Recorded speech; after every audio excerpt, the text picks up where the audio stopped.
It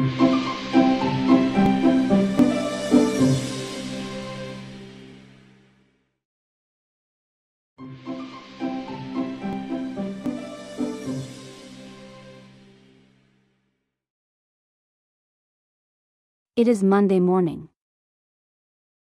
The classroom is bright and full of chairs. Mr. James opens the door and smiles. Hello, everyone.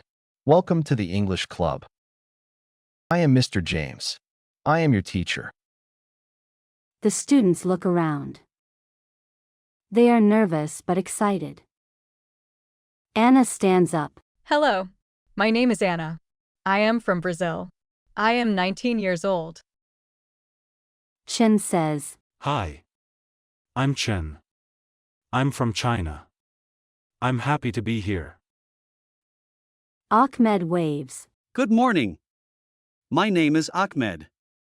I am from Egypt. I am 20 years old. Maria smiles. Hello, I'm Maria. I'm from Spain. I am 18 years old. Soon, everyone introduces themselves. They laugh, shake hands, and feel comfortable. At the end of class, Mr. James says, Goodbye. See you on Wednesday.